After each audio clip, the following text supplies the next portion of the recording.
Perfecto, continuamos. Es un tema bastante interesante porque nos va a permitir conocer, tanto como experiencia médica como desde el punto de vista si son pacientes, conocer ciertos manejos en la diabetes que son muy importantes. Ok, ¿qué vamos a atender hoy? Vamos a atender lo que es la atención primaria en diabetes. Vamos a atender también la estructura en una unidad de diabetes mellitus para aquellos pacientes o médicos que quieran estructurar una unidad de diabetes. Vamos a hablar sobre equipos y suministros para el cuidado de la diabetes, sobre el papel que tiene la tecnología en el manejo de la diabetes y que también existen redes y grupos asesores en la organización y en la atención para la diabetes mellitus. Ok, ¿cuál es el rol del médico de atención primaria? Como toda enfermedad o toda patología, existe un médico de atención primaria que es el primero que que afronta la enfermedad. Entonces, él debe conocer que existen programas educativos y que debe participar como una actualización periódica para el manejo de la diabetes.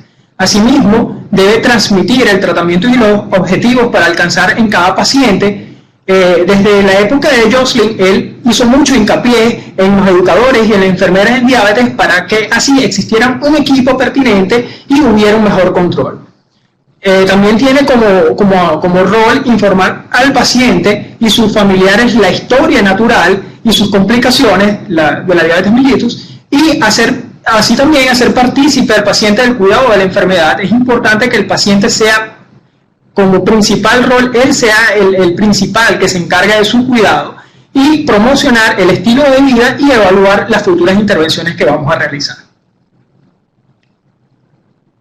Entonces, ¿cómo está estructurada una unidad de diabetes mellitus? Tenemos acá principalmente el endocrinólogo y el diabetólogo, que sus funciones van a ser proporcionar las nuevas técnicas para mejorar las actividades o las habilidades de las enfermeras educadoras. También en la evaluación de los resultados de los programas de educación. Siempre es importante explicar al paciente, manejar al paciente con consultas periódicas para así hacer modificaciones pertinentes y evaluar cómo van esos resultados acorde a las modificaciones que se han dado. Como investigación, porque el médico de naturaleza también tiene un componente de investigador, conocer las publicaciones que mejoren la capacidad como educador y también participar en estudios como especialista. Necesitamos un educador de diabetes, que es importante porque él favorece la independencia y fomenta la libertad de la persona con diabetes. Una persona con diabetes no es una persona que debe limitar sus actividades. Esto lo hace el educador del diabetes porque con educación, teniendo un paciente bien educado, él logra tener ciertas libertades. El nutricionista, el papel de la nutrición es evaluar los hábitos y el estado nutricional para así elaborar planes de alimentación individualizados. Futuramente vamos a tener un tema sobre nutrición, vamos a hablar sobre conteo de carbohidratos, vamos a conocer qué es la relación insulina-carbohidratos, el factor de sensibilidad de la insulina, en donde todos estos parámetros nos van a ayudar a tener un mejor control glicémico. El psicólogo que hace evaluar la calidad de vida y el impacto de las intervenciones. Y también tenemos tanto podólogo como oftalmólogo, que es prevenir las complicaciones en la diabetes. Ahora, ¿cuáles son los conocimientos o competencias específicas? Sobre todo lo del médico endocrinólogo y el diabetólogo. Él garantiza la educación en la atención hospitalaria o ambulatoria, participa en la educación y el manejo continuo de la diabetes del paciente teniendo en cuenta la situación particular en cada centro. Coordina la labor del equipo educativo, él es el pilar, o sea, como elemento principal, especialmente entre las diferentes vías de atención, ya sea hospitalaria, ambulatoria o de atención primaria. Y también tiene como función promocionar la educación de calidad a los educadores en diabetes y discutir los deberes y los derechos de los pacientes, porque los pacientes también tienen derecho a tomar sus decisiones y son decisiones específicas en base a una ética adecuada. Ok, vamos a hablar ahora sobre equipo y suministro para el cuidado de la diabetes. Para nosotros hacer un buen cuidado de la diabetes necesitamos conocer sobre cosas básicas acerca de la insulina, cuáles son los fundamentos del glucómetro, que existe algo que se llama monitoreo continuo de glucosa y que están las bombas de insulina. Ahora, ¿Cuáles son los métodos disponibles para evaluar esa variabilidad glicémica? Son los siguientes.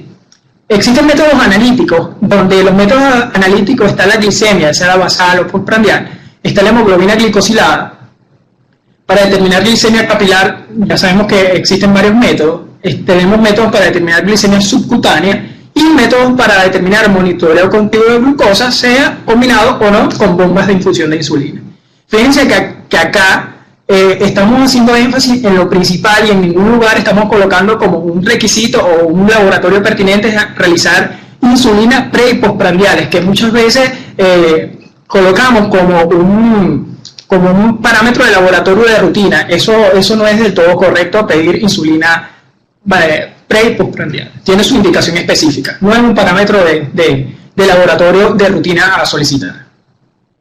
Ahora, ¿qué debe tener todo paciente con diabetes mellitus? Un paciente que esté bien educado debe tener este kit a su mano.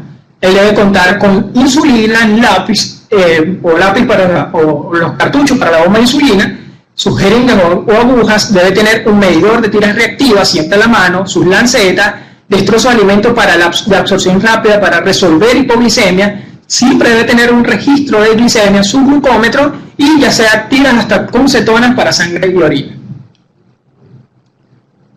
Muy bien, ahora, ¿cuáles son esos cuidados que debe tener la insulina como tal? Porque es una pregunta muy frecuente dentro de la consulta que hacen los pacientes, cómo deben conservar la insulina, y muchas veces hay errores o vemos que el control glicémico no está bien, y cuando evaluamos las dosis de insulina son las correctas, la forma de administración es la correcta, pero cuando vemos la conservación o el cuidado de la insulina, ahí está el detalle, y este simple detalle puede condicionar o no lo que es un buen control glicémico. Entonces, ¿qué se recomienda? Se recomienda guardar la insulina en la nevera a una temperatura entre 4 y 8 grados y no estar por debajo de 2 grados porque precipita y pierde su acción. La insulina nunca debe llegar a congelarse.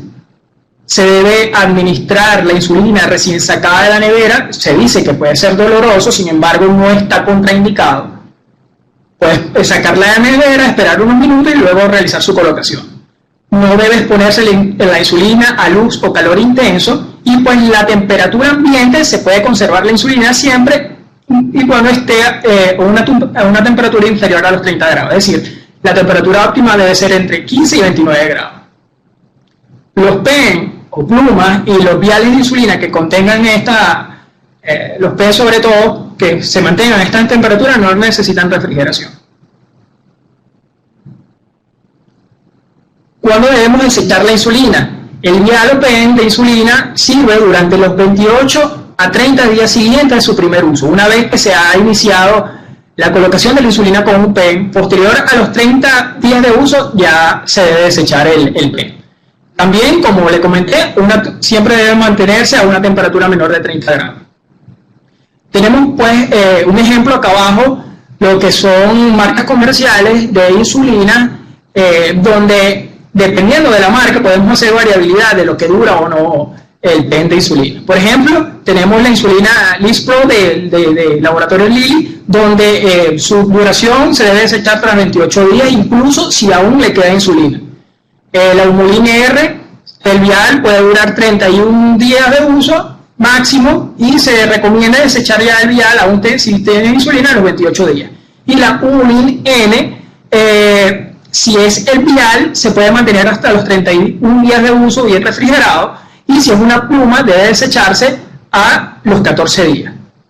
El Humulin 7030 también, pero el vial, si es un pen, debe desecharse a los 30 días de uso, aún si le queda insulina. Esto es en caso, por ejemplo, de este laboratorio. Ahora tenemos otro ejemplo. Si es insulina del laboratorio Novo Nordisk, por ejemplo, tenemos el Degludec, que es el Tresiva. Tanto la pluma como el vial se puede desechar a los 56 días.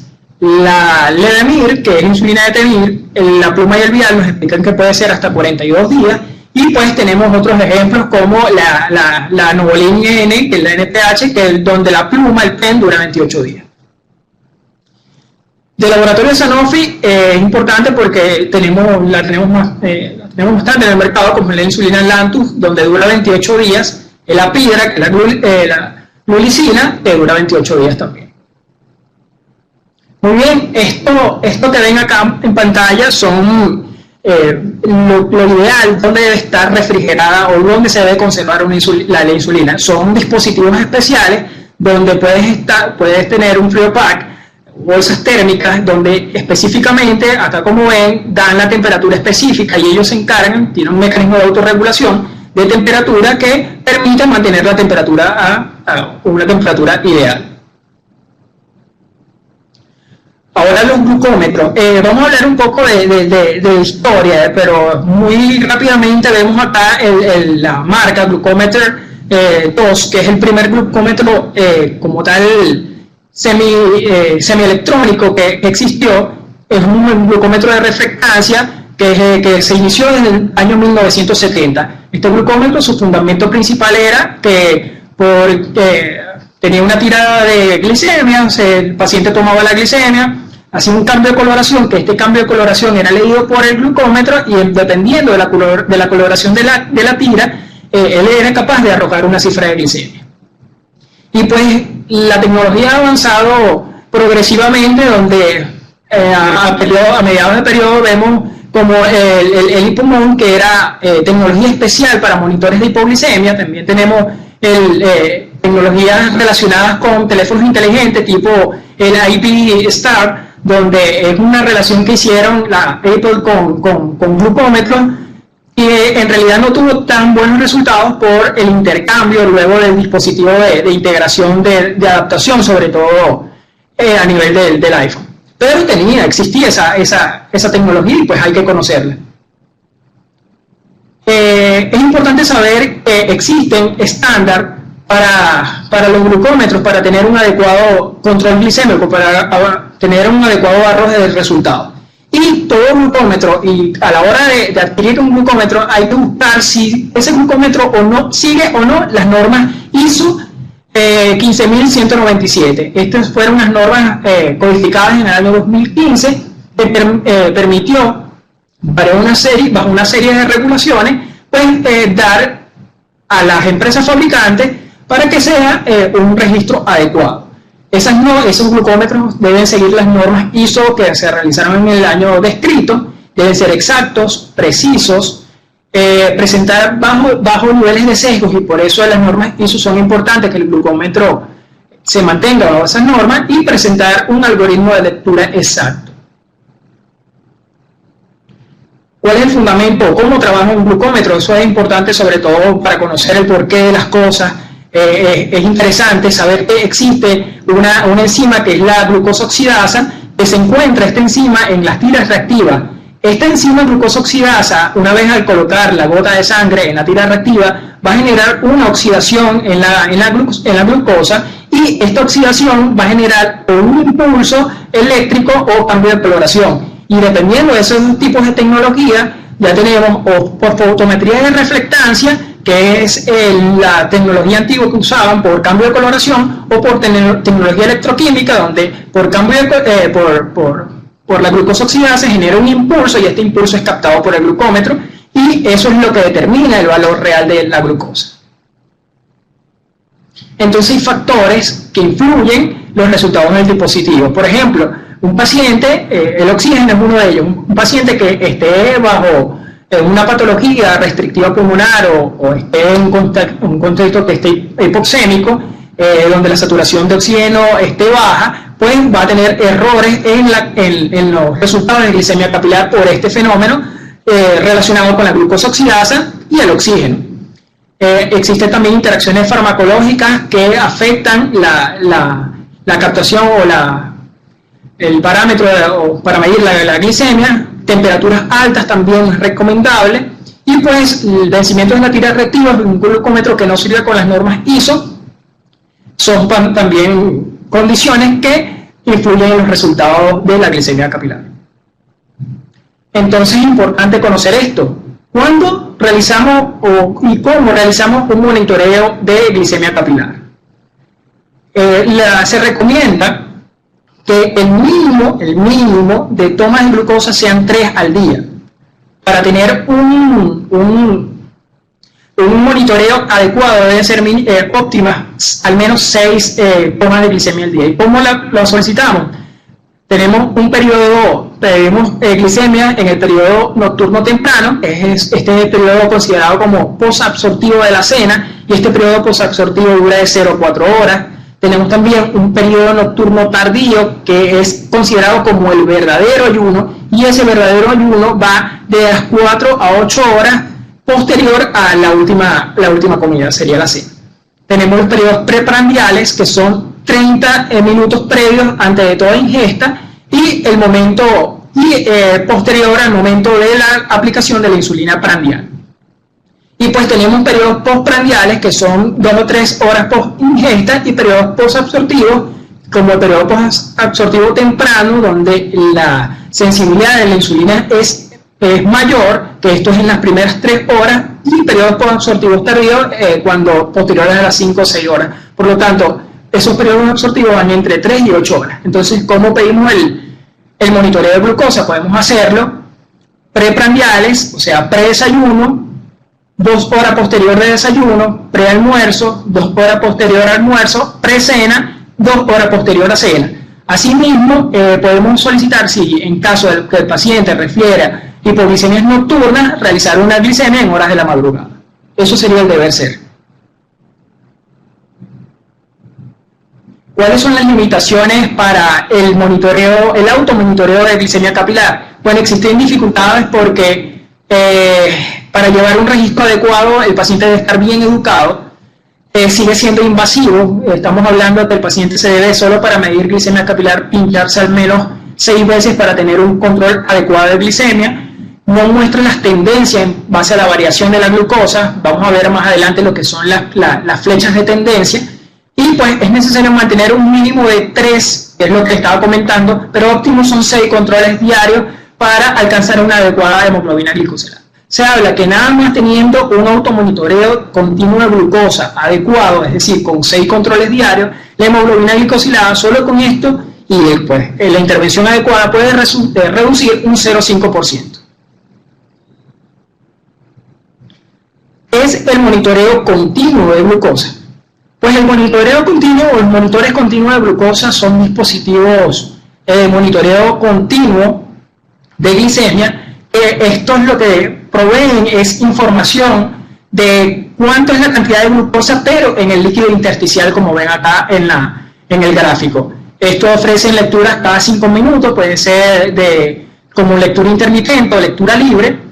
Y pues las partes de este sensor, de este monitor, son las siguientes. Se compone de un sensor, que es el que vemos acá, el que está en la piel.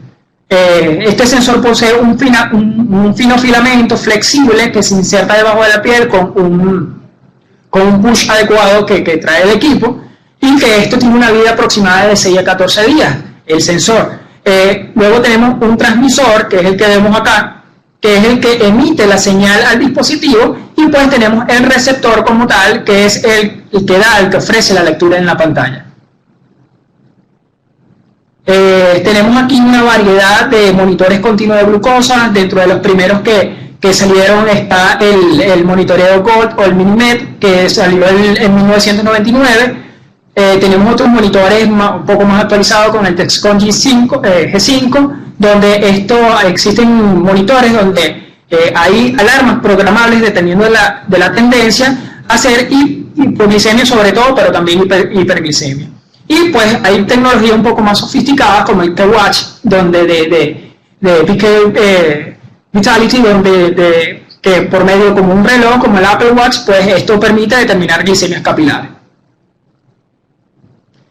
Está en el Live, que es el 640G también, que lo tenemos acá en Venezuela. Pues es un sensor, este es un monitor continuo de glucosa que puede estar asociado a la bomba de insulina, y esto se conoce cuando el monitor está integrado a la bomba de insulina como un sistema integrado de manejo de glicemia. Y pues este tiene capacidad, cuando hace la integración, tanto bomba como monitor, de hacer capaz de detectar hipoglicemia y arrojar una alarma para decirle al paciente que está en hipoglicemia.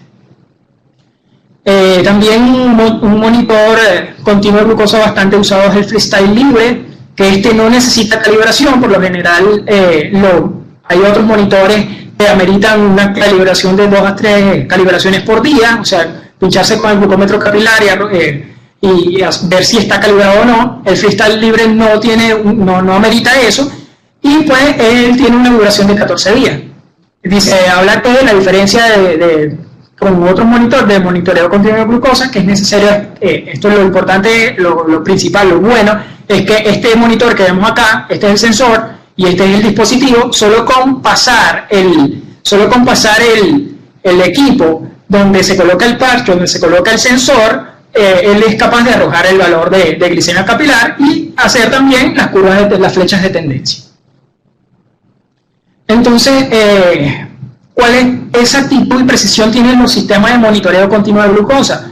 Pues estos sistemas no están homologados por las normas ISO, sin embargo, están homologados por otro tipo de normas, como son las normas MARC, que en un consenso que se realizaron en el año 2017 sobre tecnología en diabetes, se aceptó un MARC aceptable de un 10%, y este 10% son las diferencias entre una medición y otra de todos los sistemas evaluados. Los monitores continuos de glucosa combinables con bomba de infusión de insulina también, la mayoría requieren de 2 a 3 calibraciones con glicemias capilares por día.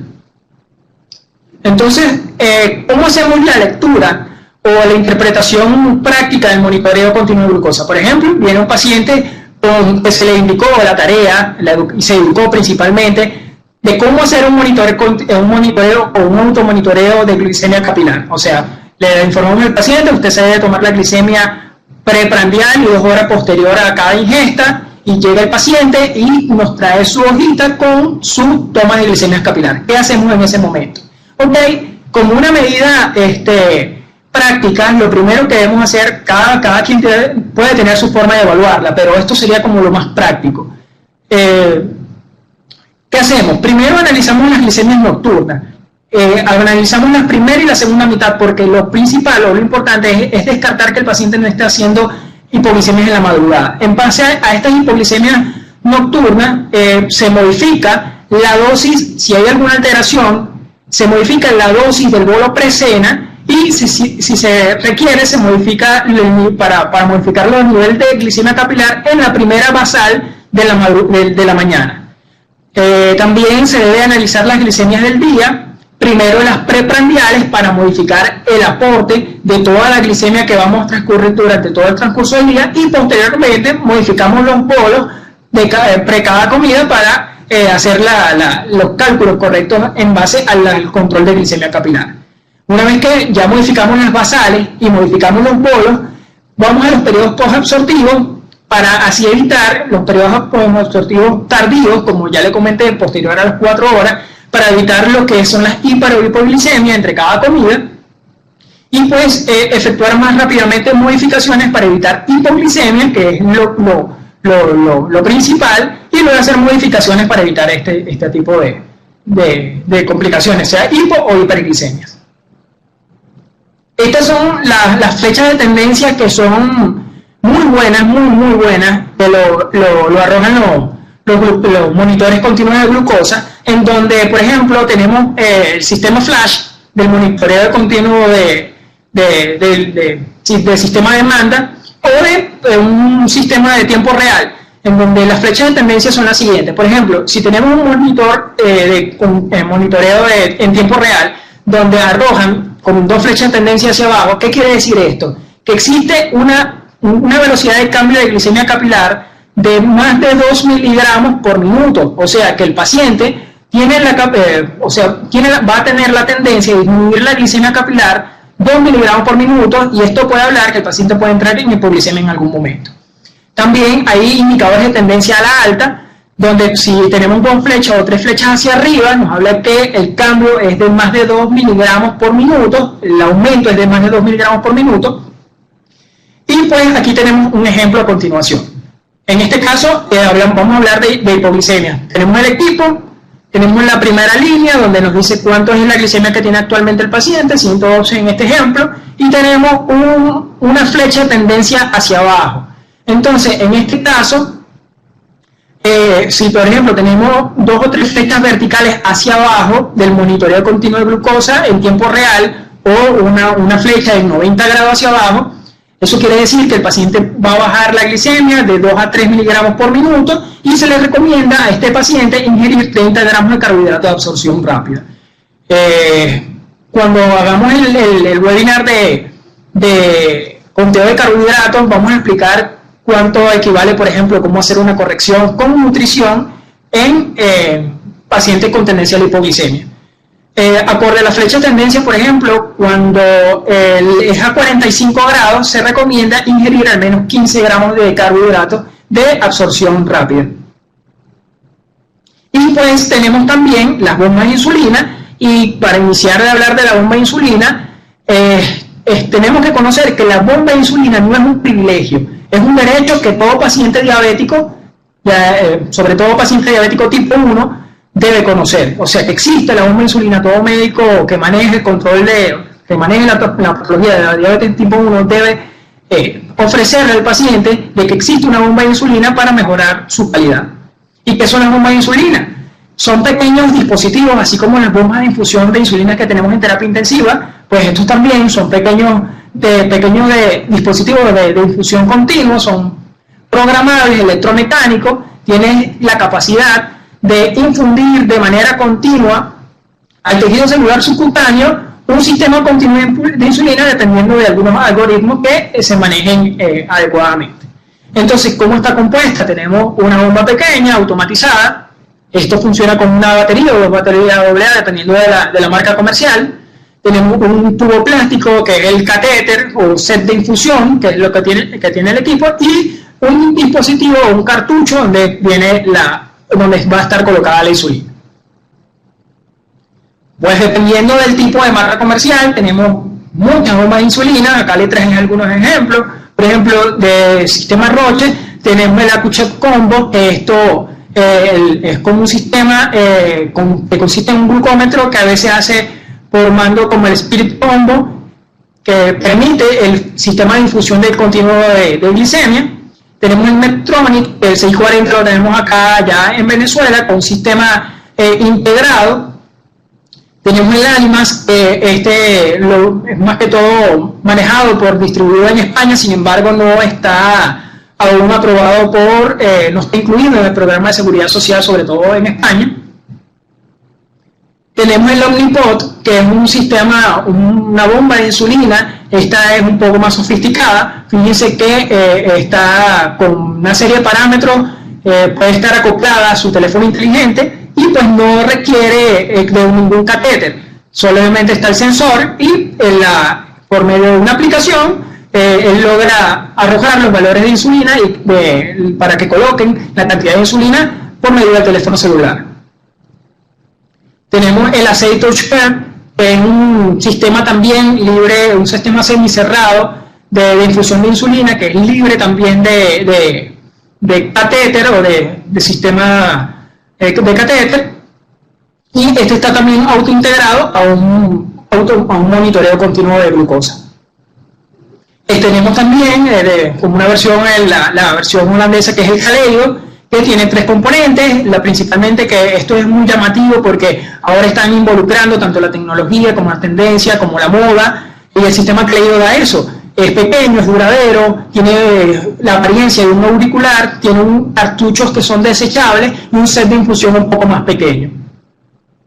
Hay sistemas como le comenté del Medtronic, este tiene un sistema de suspensión de insulina cuando él mismo detecta por las curvas de tendencia. Por ejemplo, si está con tendencia a hacer hipoglicemia, él mismo, por medio de parámetros y algoritmos, suspende la infusión de insulina para que el paciente no haga hipoglicemia. Hasta eso hemos llegado a la tecnología. También tenemos bombas como la de Aladana, que es mucho más pequeña, mucho más práctica, y esta la traje a acotación porque es un mix, se llama Imperium de One Life. Es un mix entre una terapia multidosis y una bomba de insulina. Nosotros la llamamos como una bomba descartable o desechable. Esto tiene una duración de 3 días, es muy usada en atletas diabéticos tipo 1, donde van a una serie de campamentos y no llevan toda su sed de insulina, y y pues se llevan esta bomba de insulina que le dura perfectamente 3 días.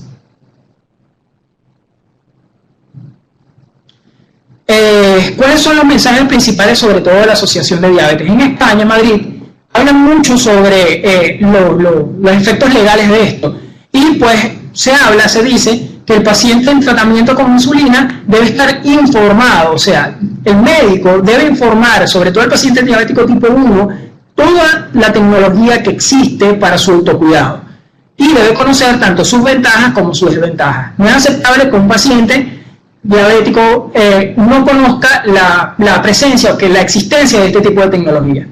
El endocrino y la enfermera educadora en diabetes son las figuras sanitarias y deberán desde la consulta informar al paciente todas las curiosidades que él tenga, que el paciente debe elegir si quiere o no utilizar la bomba. Es decisión de él. Antes había la tendencia de que si el paciente no tenía un cuidado adecuado o no mantenía una hemoglobina glicosilada en un porcentaje específico que se le colocaba a la sociedad, no tenía el derecho a usar una bomba de insulina. Pues esto ya no es así. Y pues el papel de la tecnología en el manejo de la diabetes ha evolucionado muy rápidamente, y por ejemplo, este es un ejemplo donde la tecnología va a llegar. Este es un lente intraocular donde bajo un pequeño monofilamento como el que vemos acá abajo va a estar colocado en el segmento posterior o relacionado también en el segmento posterior o en relación a la glándula lagrimal este monofilamento, donde va a también permitir por chequeo de glicemia intersticial cuál es el valor de glicemia que tiene el paciente, y en base al valor de glicemia va a dar un color específico. Entonces cuando el paciente tenga las glicemias muy altas puede arrojar un color y el lente se va a tornar un color azul, por ejemplo, o cuando la glicemia esté muy baja el lente se puede tornar a un color rojo, y pues el paciente pues más efectivamente puede determinar si está a la alta o a la baja, o sea, si tiene hiper o está en hipoglicemia. Pues es tecnología, aún están en estudio, y pues lo principal que ya se tiene el lente, lo que están es evaluando la certeza de cómo está, de qué tan específico es la glicemia medida a través de este test de monofilamento. Asimismo tenemos las unidades de Bigfoot.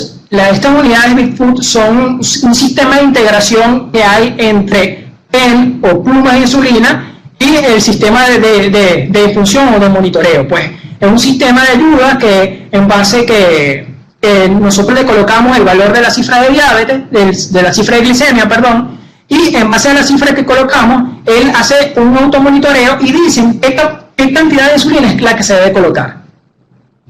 O sea, él ya le hace el cálculo automático.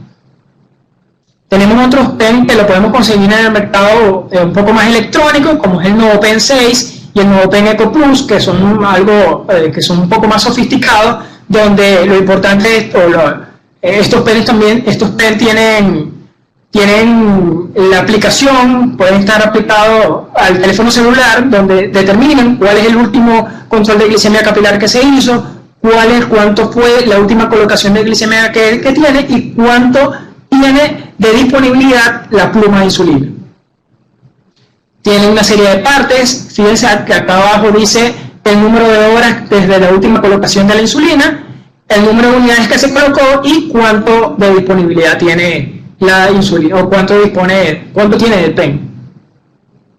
Tenemos varias partes, el pen tiene muchas partes, tiene una función de memoria, tiene también varios colores, tiene el set de inserción de cartucho, tiene un diseño más robusto y práctico, tiene un set de dosificación, es automatizado, se puede automatizar tanto de forma manual como colocarlo por medio del teléfono celular, tiene un clip de ajuste de autodosis y pues es muy fácil de usar.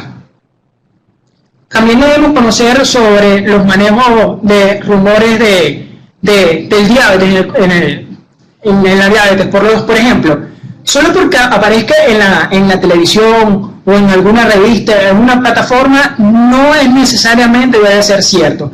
Por lo tanto, todo paciente que tenga alguna inquietud acerca de nuevas tecnologías debe contactarse con su médico de confianza, sea su educador, su endocrinólogo, para conocer si la versión, de verdad si es una versión auténtica. Dar sentido a los avances quiere decir que la realidad del proceso investigativo no es del todo cierta. O sea, los avances pueden llevar años para su aprobación. Primero debe pasar por una fase experimental, es una fase de laboratorio, luego pasar por una fase de aprobación y hasta lo último, que es hasta que la FDA no lo apruebe, pues puede llevar su tiempo. Entonces, estos avances deben esperarse con bastante paciencia. Y pues deben revisarse también artículos y plataformas específicas certificadas, como es la ADA, la OMS, la página de Educadores Americanos de Diabetes, la ALA, donde ellos dan información muy certera de las nuevas tecnologías y avances en diabetes. Y evitar malos entendidos, no se debe seguir rumores sobre todo el público general, sobre todo es la mala propaganda que le tienen con las insulinas, por ejemplo, que la insulina va a generar que sea dependiente de ella, eso es falso, o que una vez que inicia la insulina va a continuar toda su vida con insulina, si es un diabético tipo 2, eso es falso. Que la insulina causa daño renal, todo lo contrario, y muchos ejemplos que son de verdad más mitos que verdad en estos tipos de casos.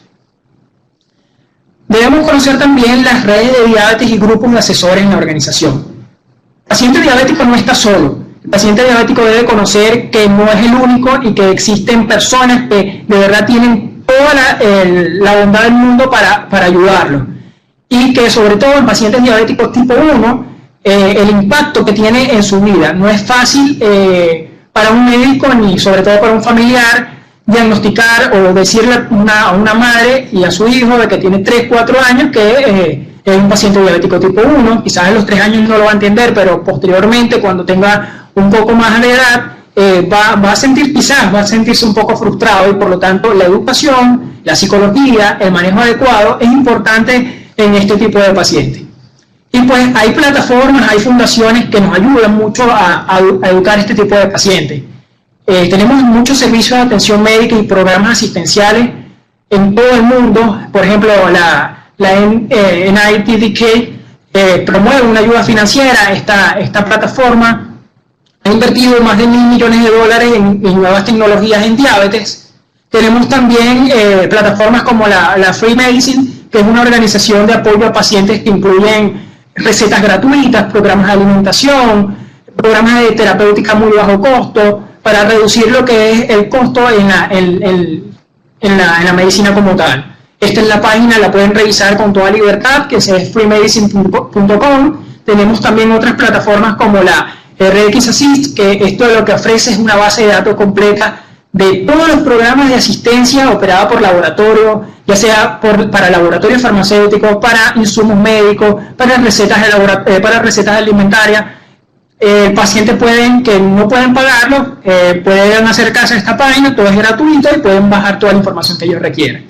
Tenemos también la NEDINETS, que es un recurso de información sin fines de lucro también, decidido para ayudar a pacientes a encontrarse con otros pacientes también que padezcan de la misma patología.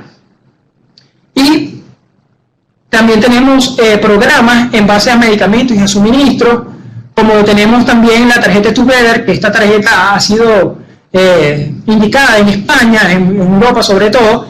Con esta tarjeta podemos ir a la farmacia, estos nos dan productos que están aceptados bajo este medio y pues nos dan un cierto descuento, se pueden aplicar por medio de esta página web. Y pues el impacto financiero, los recursos, tenemos esta asociación que es la JDRF o la Juvenile Diabetes Research Foundation, que habla sobre, es una asociación donde ha gastado, como le comenté anteriormente, más de $1.000 millones para el manejo y tecnologías en diabetes. Fíjense que desde el año 2007, donde ellos empezaron a trabajar con un gasto de hasta de 138, posteriormente en el 2008 hasta $156 millones, todo para ayudar a pacientes con diabetes tipo 1, principalmente. En esta gráfica muestra el porcentaje de los gastos que ha tenido esta empresa. Y pues también tenemos organizaciones sociales como la Type 1 Nation, donde es una red social creada por esta misma empresa, donde permite que todas las personas con diabetes tipo 1 puedan acceder y puedan interactuar entre unas con otras. También tenemos pacientes que quieran saber sobre ensayos clínicos actuales. Tenemos la JDRF.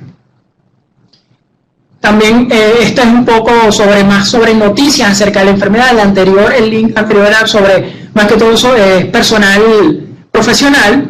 Y pues acá les dejo sitios web útiles sobre diabetes tipo 1, como es la Asociación Americana de Educadores en Diabetes, donde dan tips muy buenos, tanto para pacientes como para familiares, como educadores en diabetes, enfermeras en diabetes, para el cuidado de diabetes. También les dejo una página sobre las nuevas tendencias a la insulina, sobre las bombas de insulina, sobre el Instituto Nacional de Diabetes y Enfermedad Renal Digestiva, que ofrece muy buena información y actual y precisa.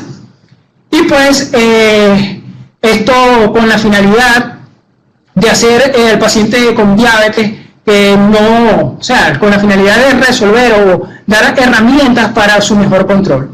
Bueno, esto es todo que les ofrezco por el día de hoy. Muchas gracias por conectarse, muchas gracias por estar con nosotros. Cualquier duda, pregunta, inquietud, pueden realizarla en este momento.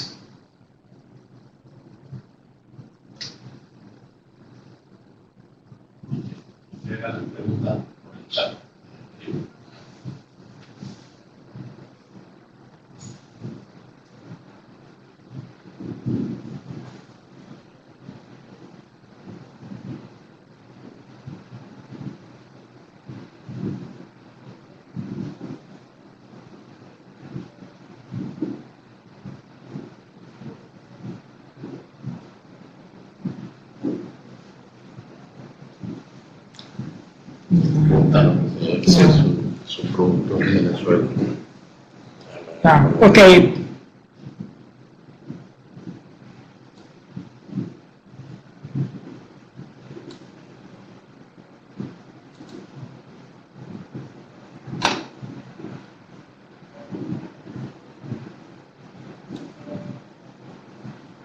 Ya vamos a leer su pregunta.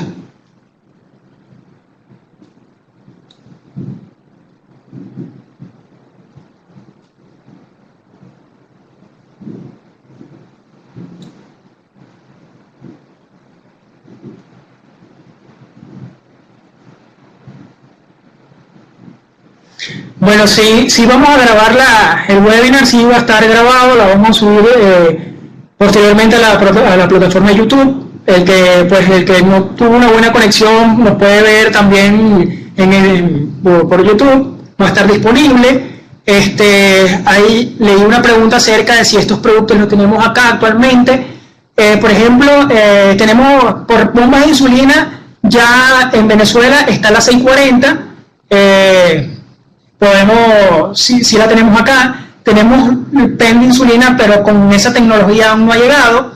El sistema de monitor libre continuo de glucosa, como es el Freestyle libre, no lo tenemos acá en Venezuela, pero sí está en Colombia, que lo podemos conseguir a un precio no tan elevado, y eso es lo que, en base a la tecnología actual, es la que estamos manejando actualmente. Principalmente en tecnología, para los monitores continuos de glucosa, el Freestyle libre es uno de los que más colocamos, y los pacientes lo traen de Colombia principalmente.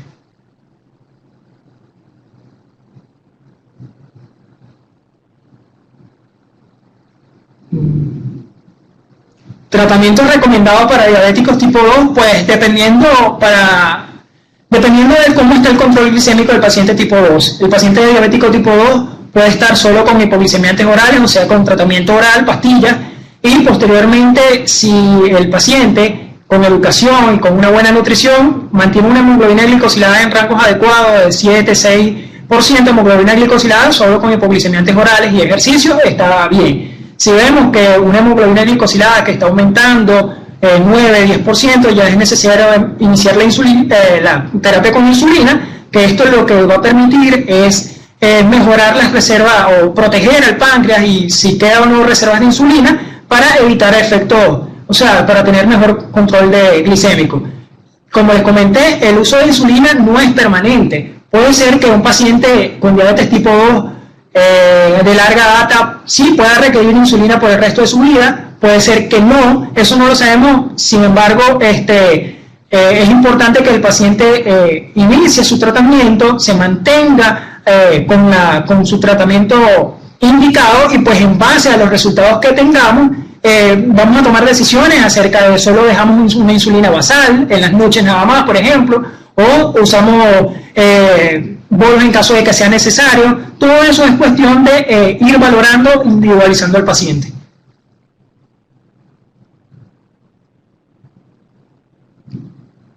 Bueno, si no soy médico, ¿cómo determino que soy diabético? Tengo los síntomas principales. Un paciente con diabetes, por ejemplo, tipo 2, es un paciente que va a perder peso, va a tener mucha sed, va a orinar con mucha frecuencia, aunque esté comiendo de una manera que él dice, doctor, estoy comiendo demasiado y estoy perdiendo peso. Son síntomas principales de que un paciente tenga diabetes mellitus. En este momento, en base a eso, podemos realizar los laboratorios pertinentes, que es una glicemia al azar, una glicemia basal y la hemoglobina glicosilada para ver si tiene o no diabetes. Se pueden conectar acá en la lámina, como ven acá, tenemos nuestro canal de YouTube, que colocan Centro Médico Docente La Trinidad, y allí estará la información del webinar de hoy. Pueden suscribirse y ahí estará esta grabación, este video. La próxima semana, si Dios quiere, ya está colgado en la web.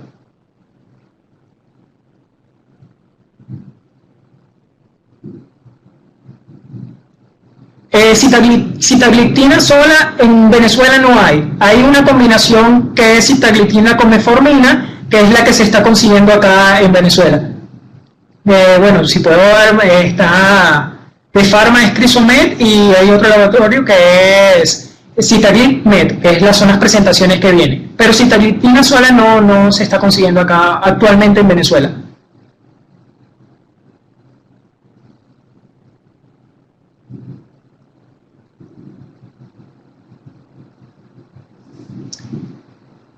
Bueno, si una persona está en gestación, existe un estudio que permita determinar si el bebé nacerá. No, bueno, como tal, existen protocolos invasivos para determinar si tiene la capacidad del paciente de ser diabético. Si por medio de estudios de genética sí se puede, pero son un poco más invasivos y no se recomienda como tal al 100%. Sin embargo, si está en gestación, lo que se recomienda es, en este tipo de pacientes, tener un monitoreo adecuado, visitas continuas con su médico tratante, y a la hora del paciente, o sea, de tener a su bebé, se le realizarán las pruebas indicadas dependiendo de los síntomas, si presenta o no síntomas el paciente como tal.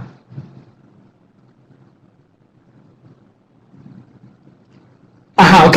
Un paciente puede ameritar en alguna circunstancia, o sea, eso es lo que entiendo, si puede ameritar una insulina temporal y luego regresar a hipoglicemia oral. Perfectamente. Un paciente puede, nosotros podemos indicar terapias con insulina, con ya sea la terapia basal o con esquemas deslizantes, para, como le comenté, conservar si tiene aún reserva insulínica el páncreas. Con eso protegemos el páncreas y le damos chance de mantener o bajar un poco más la glicemia, que esté en un mejor control metabólico, y posteriormente ir disminuyendo las dosis. Si estamos con una terapia, por ejemplo, le colocamos un paciente porque está muy descompensado en una terapia basal-bolo, y luego este paciente, posterior que iniciamos terapia, tiene un buen resultado, empieza a realizar ejercicio, hace una buena dieta, podemos quitarlo, o sea, podemos hacer juego con las terapias de insulina, y puede llegar un momento en que no amerite insulina perfectamente.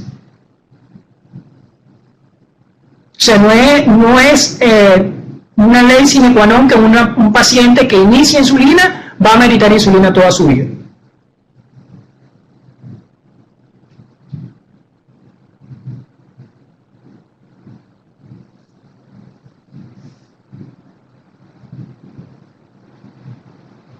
El canal ya se lo colocamos en el chat, pueden copiarlo, pueden guardarlo, pueden ir directamente a nuestra página y suscribirse.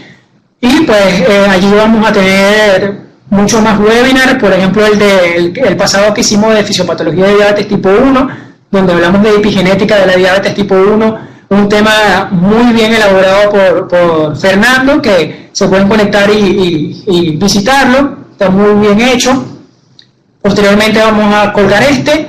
A futuro tenemos un webinar de nutrición en diabetes tipo 1 y 2, donde vamos a hablar sobre el conteo de carbohidratos. Es importante que todo paciente, sea diabético tipo 1 o tipo 2, cuente carbohidratos, porque contando carbohidratos hay muchos estudios que afirman y corroboran de que tiene mejor control glicémico. Y pues los alentamos a que se mantengan conectados, viendo sobre las nuevas tecnologías que son bastante interesantes en diabetes. Se está estudiando células madres, se está estudiando sobre páncreas artificiales, todo eso ya está en boga, se está manejando actualmente.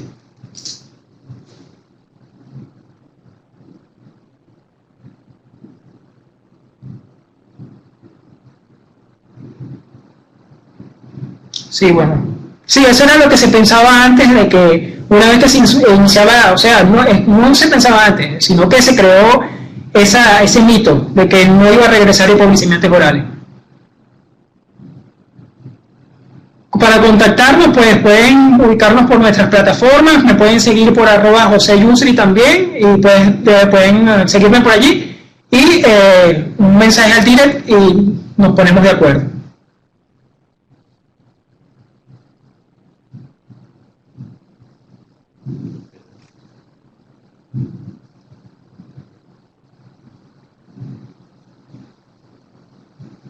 Sí, vamos a tener más conferencias, estén pendientes de las redes sociales de la Clínica del Centro Médico Docente de la Trinidad. Allí vamos a colgar toda la información sobre los próximos webinars, no solo de diabetes, no solo del servicio de endocrinología, sino de todos los servicios que tenemos en la clínica, sea de cirugía bariátrica, nutrición, endocrinología, pediatría, todos los servicios. Entonces los invitamos a que nos sigan por las plataformas para que estén al tanto de toda la información que vamos a tener.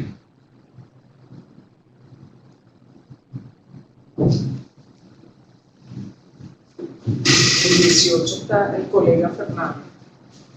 El 18, nos dan la información que el 18 de marzo tenemos al doctor Fernando Carrera con un tema también.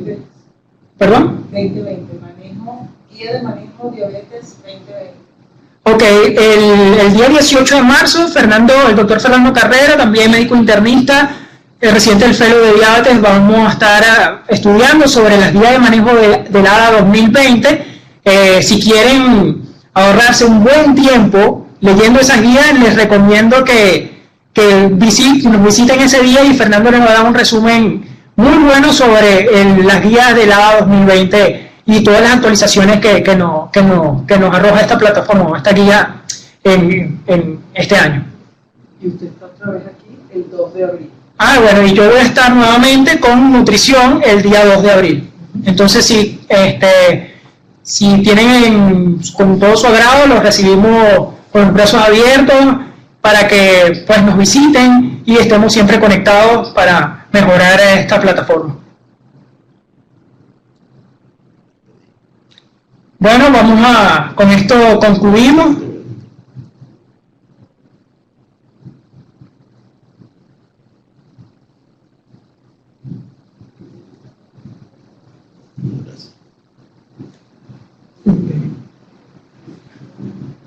Bueno, muchas gracias a todos por conectarse, por estar con nosotros. Como siempre, le extendemos la invitación a que se mantengan siguiéndonos por nuestra página web, Instagram, Twitter, que nos sigan para que se mantengan al tanto de toda la información que vamos a tener. Gracias y que tengan feliz noche.